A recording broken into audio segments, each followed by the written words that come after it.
Hey, everybody. Welcome to this edition of Bird Brain 66 with your host, Brian Bretsch, and he's Andy Teague over there. Today, we're going to start talking about the 1981 Donruss set.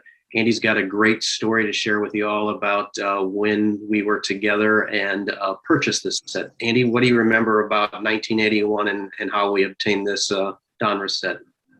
Well, this was back days before we could drive, but we did have our 10-speed bikes. And we were fortunate enough to learn from an individual that was delivering stuff to a local convenience store, a year previous, that we could go to this little vending company that was close by that we could actually buy boxes of cards when they came out direct from the vending company. So we actually didn't go to buy the Donruss set when we went to buy this set. We actually went to buy a Topps box, but we discovered that there was this Donruss box of baseball cards. We each bought a box of this Donruss baseball card set, and we commenced opening these wonderful cards back in the day. And it's a 605 card set, 5 of those cards being a checklist. A little bit smaller than the Topps set and the Topps run at that particular time, but they were jumping the market in 1981 along with Fleer as well, because Topps had been very dominant in the market at that particular time. So there were 2 new card companies coming online. So what are your memories of this when we first got this set? Well, I definitely remember the story of how we obtained it. I think for 605 cards, if I remember, we paid something like $9.99, $10.99, $11.99, somewhere in that range. And again, for us, we used to cut a lot of grass, do a lot of yard work and stuff for neighbors and stuff to earn money to buy our cards. Well, let me interrupt you for just a second. That's Sure. That's $9.99 for a box, not a pack. So good. Yes. Yeah. So we bought the entire set of 605 cards for that price. Yeah, that's a great thing, because now you can buy packs, depending on what it is, what short run, what specialty run, for $9.99, $10. I've seen some for $15. So yeah, great clarification on. Yeah, it was that price for just for the whole 605 cards. And I know for the Cardinals in particular, there's 26 cards in the set, 27 if you count the Bobby Bonds Air card, and I'll let you talk about that in a few minutes. But what really stood out to me about this, in Donruss's premier set, is I love the plain looking front of the card with the cardinal red around the border of it. It's got the nice little Donruss 81 logo in the back there. And if you rotate the card to the back, you'll be able to see the other part of the design that I really like is the bats that make the X on the back with the Donruss logo there, and the 2 baseballs. I like the little bio that they have on the back. It cracks me up that they happen to mention, the player's middle name, whatever reasons. I don't know what was so important about that, but if a player had a middle name, that was a part of it.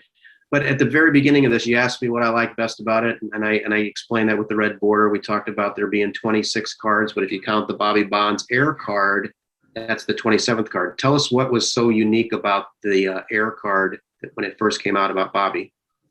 Well, you won't be able to see it here, but I'm going to go ahead and put his card up here so everybody can see Bobby on the card. And you'll flip it around to the back. So if people may not know about this particular card, that due to a error within the card, Bobby was actually the all-time home run king for a short period of time. Collected a 900, I believe it was 986 home runs. Pretty amazing. But the interesting thing is he only had 881 RBIs with those home runs.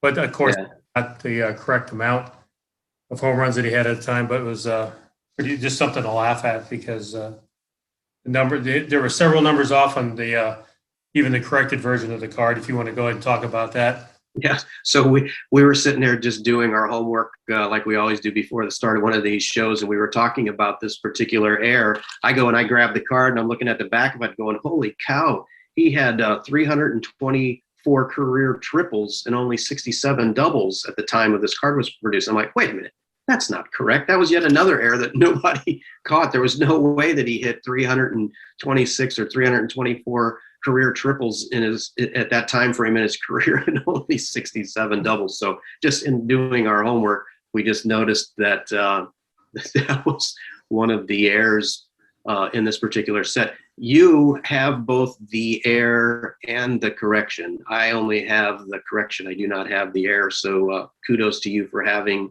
the entire set. I'm missing one. But other memories about opening those wax packs from that day. Any particular cards or players that stand out? Well, yeah, I'll refer back to our 81 Coke set and what we talked about on the 75 set as well. When we talked about players with their dirty hats, well, didn't have to worry about that with Donruss because they did just a big favor. Because if you look at the Daryl Porter card, we didn't bother to even change the uniform. We just slapped Daryl right on the card and put the Cardinals underneath there. So no need to worry about any airbrushing going on there. And you can see everybody. Look at Bruce Sutter, same thing. Yeah. It's almost disgusting to see the Cubs uniform with the Cardinals at the bottom. For those of us Cardinal fans, just to our Cubs fans out there, if we do have any. But yeah, they just said we're just going to go ahead and put the photos on as is, and we're going to proceed with the card set. So I do like that actually, because to me there was no need to actually airbrush anything onto a card. If that's the photo you had at the time, that's the photo you had at the time.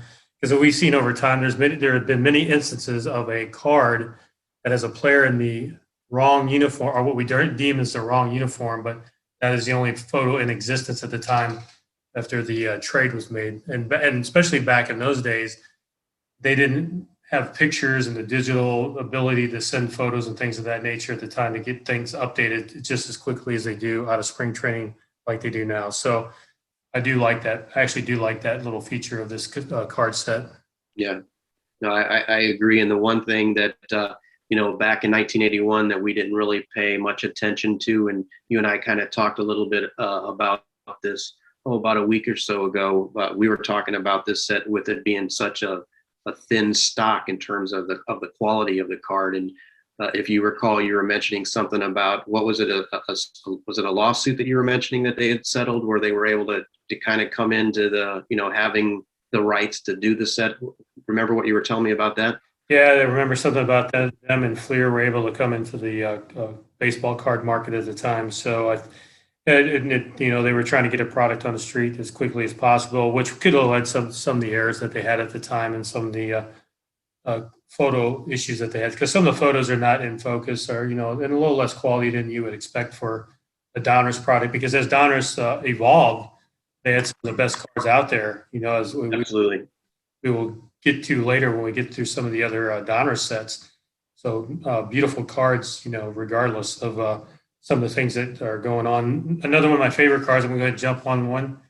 No, I'm just showing you this one again, talking about, not that it's one of my favorite, but I don't know if you can see it or not, but this one happens to be another one that's kind of out of focus. Didn't mean to jump in there and steal your thunder, but it was just trying to show about some of the out of focus. But go ahead, what's another one of your favorites? Well, I know you've talked about this card already on one of the card of the days, but I still like this card because we don't often see a pitcher up at the plate on a card. So I do like the fact that they did have a photo like this, because I'm trying to even remember back going through cards that I cannot find many pitchers that are either at the plate or have been batting or, running the bases or anything of that nature. So glad to see that with the Vukovich card.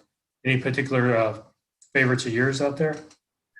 Another thing that we talked about this set is there's so many moving parts. Again, this is when they're transitioning into the Whitey Herzog era, and a bunch of these guys were moving around. We mentioned that quite a bit on the 1981 Coke set, with our inaugural, or whatever you want to call it, our premiere set. So I'm a big Red Shandies fan, just because he's in the St. Louis area. He's a local guy, and Germantown. So I'm quite fond of Red Shandies. Have almost 100 different individual Shandies cards in my collection. So he always holds a spot near and dear to my heart. So I do like that. But again, there's just the movement of the team. I'm seeing guys on here that I never even really heard of, or just don't recall what they did. An outfielder by the name of Keith Smith. Then I have favorite memories of guys like Dane Orge as I'm looking through the cards. And I guess one of my all-time favorites, because I know that he was getting toward the end of his career, and I keep all of my cards in plastic sheets. So if you see me looking off camera, that's what I'm doing. I'm just pulling some of my favorites out, is I like Jim Jimmy Cott, yeah. Kitty Cott right here. Actually played 4 seasons with the Cardinals, and at the end of his career with the Cardinals, he had actually pitched in 4 different decades, and which was kind of cool. And he was such a stopgap in the middle of games, in the middle innings, ate up a lot of innings, had a variety of pitches to throw, even though he was clearly in his 40s when the Cardinals obtained him. So I've always been a big fan of Jim Cotton, and was happy to see him pick up a World Series a year later in 1982. So anything else, any good action shots in this? I mean, there seems to be just a lot of guys with, the standard, I've got the bat on my shoulder, but is there a particular action shot or anybody else in Yeah, here? actually, one of your favorites here, but I do like the photo on the card. It's Leon Durham. I do like that. This is probably out of the other than the Vukovic, it's actually probably one of the better photos and one of the better action shots of the cards that were produced in this particular set. So yeah, we're going to go with the Durham card on that, and like the Bobby Bonds also, and like I said, the Vukovic. But other than that, there's not really a lot of mobility on the cards. So it's kind of, if you look at it, it's kind of weird. A lot of weird photographs, to be quite honest. Yeah, I'm just, I'm looking at more stuff again here. Another one of my cool ones that I like, another local guy. I know we've talked about this. Love the Kenny Overfell card. A guy that I always think that got lost in the shuffle is Mark Littell. I have to do a little bit more research on him. I thought we were really, really high on him when we obtained him, and then he again was part of one of those massive trades and moved on. But I guess one other really favorite of mine, and again, we've talked about this on other programs, other shows, is a great little shot of Ted Simmons warming up, and then just a nice casual shot of Gary Templeton. So other than that, it's it does have its issues. We talked about it a little bit of the out of focus photos, but again, we think that was probably just a rush to get in on the market. At the same time, Fleer did give Topps a little bit of competition, and again, just a rush of memories when we were talking about hopping on our 10-speed bikes and running to this little store, finding out from the convenience store where they were getting their cards, and having the luck and falling into it, and more importantly, having the extra cash in our pockets to be able to pick it up. And maybe, I don't know, maybe we picked it up that time, or maybe we're like, oh man, we got to go home and cut some more grass, and we'll come back next week and pick up the Donruss. I don't remember how that worked, but yeah, I don't remember exactly what order it went in, but we did see that and the Fleer box in there as well. So it was interesting to see 3 boxes of different types of baseball cards at that particular time, because it was unheard of. So yeah, I do remember seeing those in that. Matter of fact, I remember that wall that they had in the store, and they had all those cards boxes stacked in there.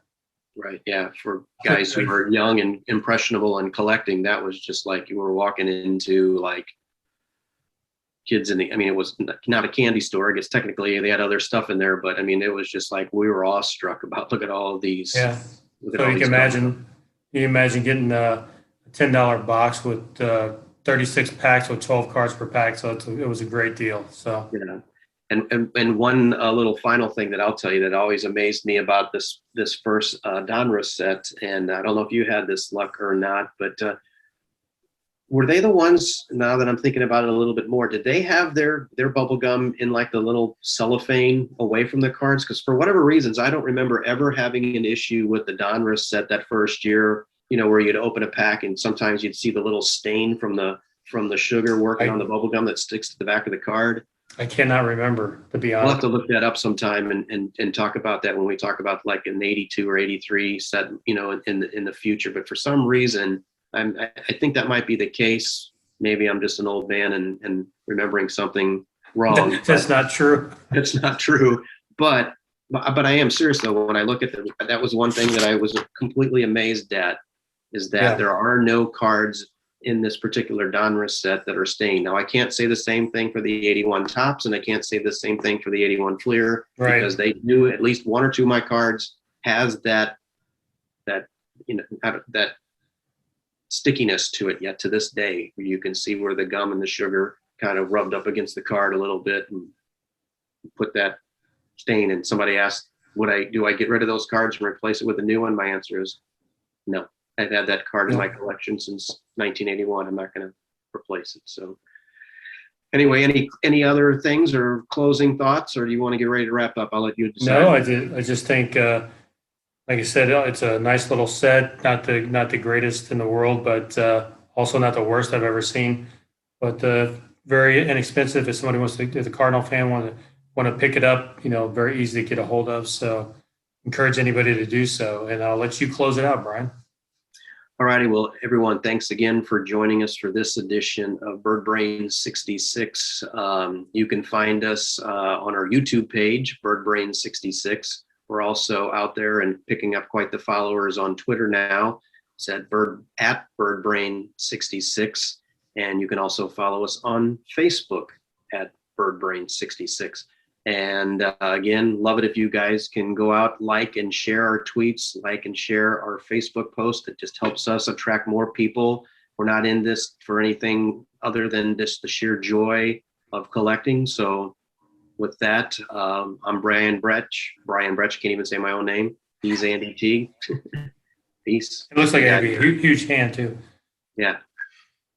Thanks for joining. Thanks.